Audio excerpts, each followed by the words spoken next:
Tala flaval fa poponga mo tala fong mai le si o fonga le lang mo le nei tau se fulfito se te malua felua lima.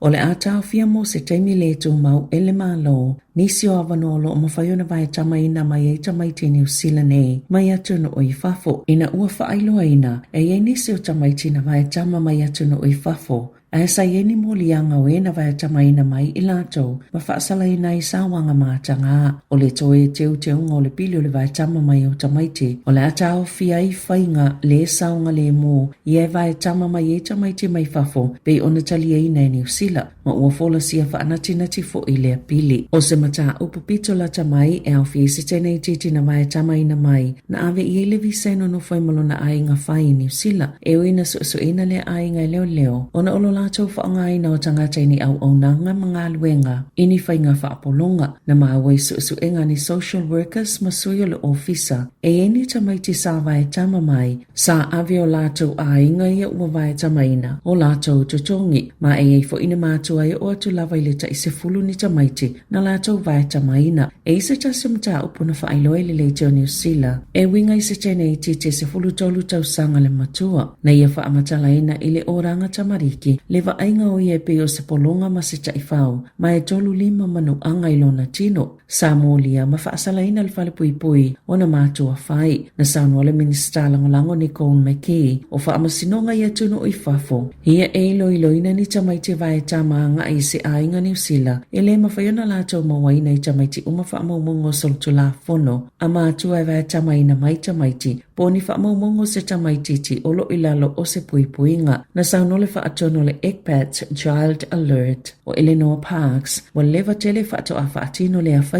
a yeilo na whaanaunga talo sia ele umi le saa o le a whaatino ina. Ono o le vai tamaina mai o tamaiti, o se awala lea mo ainga Pasifika e au mai ei whanau, a wawa noa moa o onga, soifua malolo ina, whaapei malefisosoani po o le lango a ainga i tutono New Zealand.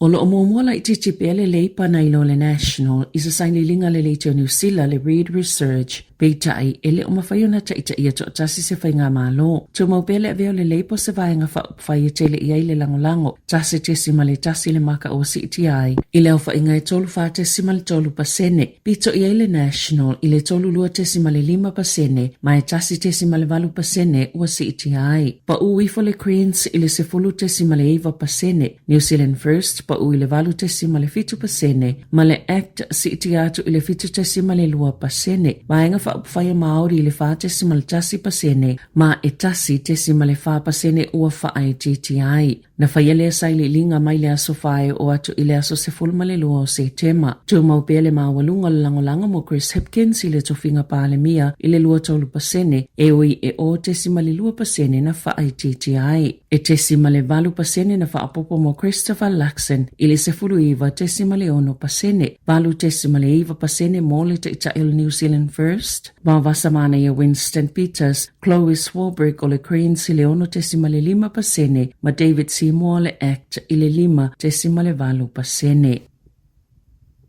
Ua wala au le matanga luenga le primary industries ina ia toi whaafoi, ni pepa ni ani tu aisa ma le deep brand o na iele popolenga i leono a fiele siamo le salmonella. A deep brand green garlic, sprouted mat, o le sprouted mung, ma le surety and hue mix, wa iele whaatanunga le Vims Enterprise Limited e toi whaafoi atu. O ia oloa, olo ia iasoi umaile au ngai ano ve malua awhiloa ono, na whaali ei lunga le upenga ta whaailangia le MBI, o ia oloa na whaatawina mai saina ma whaatawatu in supermarket ia isi tangata nuu i tutono le atunuu. Whaatase ma whale oloa i lunga upenga ta whaailangia le Vims Enterprise Limited, wa whaailoa le MBI so se tangata ua whaatawina ia oloa, ele te tauna tau mawhai ina vanga na ua kuka ina lelei, ele iai ni reporti o nisi ua ngase ai pe tae, a whai e isa tasi ua whaapopole ina mai le whaonga o ia tau mafa, ele lei ona wa ai se fo mai, o afianga mai le salmonella, e afuai le mai manava po o le manava tata, fever, tie ngale ulu ma le whaaswati, e le wha i le fitu aso le ume ngase ai le tangata, e mawhai o no o atu lava i le se fulu aso, pe a whai e onga. E se lau fase fulua fe Tala u faasalaina i le Allen Trading Company Kispen ina ua ioi molianga na whaia le komisi mo pisinisi i le masino aperila lua fe lua fa. E afe fase lau fase fulu ni mea ta alo mo ta maitina faatau mai fafo i le company e ala atu i se au nanga saina e faatau inatu o loa i fafo i le tausanga lua fe sifuluiva na faatau inatu mea ta alo e afe lua se lau male lua i fale o loa ese e tolu se fulu fai le vao au kusa lua fe sifuluiva mai uni lua fe lua tolu i te tono le atunuu na maua ele i whaamalieina e tama i ta avale mea ta alo le company ni a ieinga matuutuunga mo le saunga le mo o na e whaingo fia o na to ulu e se paau e ilunga tolu se lau le au whaingo ia tama i ta avale na to e whaafo i atu i le kamupani.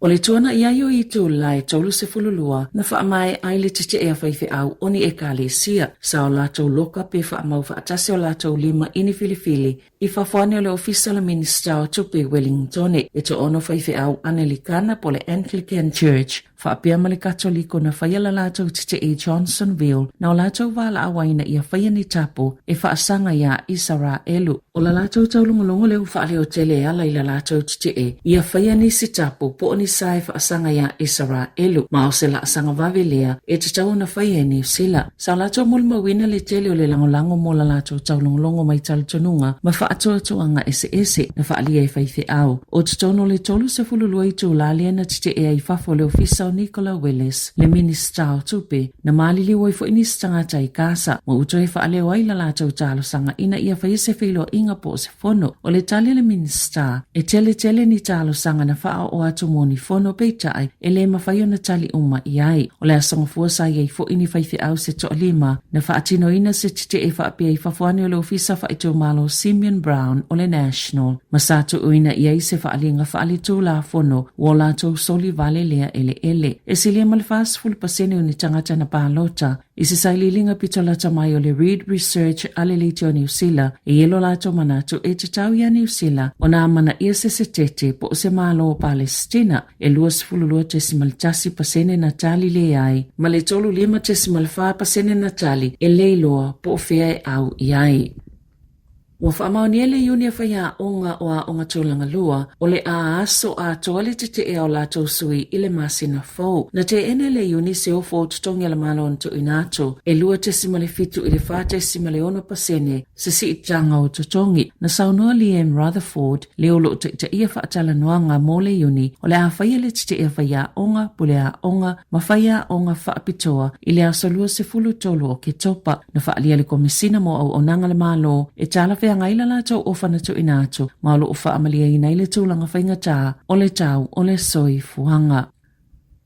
Na whaise fuanga lau whainga aluenga alfa ala potopotonga le Wesley Community Action i Porirua, e a mata sa latou lava whalitupe le lua fisfuluiva. O se awalai pule ai i latou lava tupe ma whaaputoa ni tupe whaasao. Na tā ua le whaala potopotonga, o tupe whaita wafe maafe sa whaata amilo i ai tā lafu manono ngā tupe, waliliu ma whai sa latou whaaputo ngā tupe, manino no ngā tupe le ai ni tului, o se whainga ua fia se fulu tau sanga o whaatino. Peitai, o le tali tonunga o leo whaito whao tupe, e fōlinga mai o le ata atele, o na ua whaapopoina lava le taunga tā o le soifuanga. E tu samale lua se lau iwa se fulutasi afe lua se lau Tala ua mawhaia na sao whanga, pe au ina e sui al whaala potopotonga, a ilunga la ititi atu, o le iwa se fulu ono afe ua nono atu, e whaasao i sui ta itasi se tupe ngā whatia le tangata ia na ia whaasao ina le vaiaso, lua vaiaso, po o le maasina, mai le eifo isa tupe whaatulanga ina e te tau na amata ili sao whanga le tangata, pe o na sao noa Ruth nono, o se sui al whaala potopotonga, na whaali e Bruce Anderson, le olo wa aia mapole ina la taumata au potau tupe, o nono ngā tupe po ai tā lafu ele ini tului, o se vaenga au tū lea o le whaaputu ngā tupe. So se taimia mana o se sui ile nono ngā tupe, o na whaatala no leo sui uma ma io eina, ai awhai e ini fesile whaatatau ile nono ngā tupe, la tau te tala no eina whaatasi, a ole itu ina atu. Na tā ua Anderson, e eifo isa whaaputu ngā tupe whaasao ale Wesley Community Action i Pitone, e ui e ese mafua angai mana o mia i tangata ni tupe, o tangata i Pitone, e alaona no nope ai tā lafu tafu tupe e moni polo kechi po ni men mana na oai beitai o le ua mo mia ina le tupe e tutong yei malato mo kesi na ta ufo i Anderson o porirua e ese mafu angai ai ta lafua ia lato sui ni tupe mai au fieni maliu o vaengai mo mia vave e ainga fa apei male fa tupe ngole tau singole ainga i le aso o taimi e toi tutong yei le sui le tupe na ia nonoina o lona sao fo ile na i tutonu o le teunga tupe.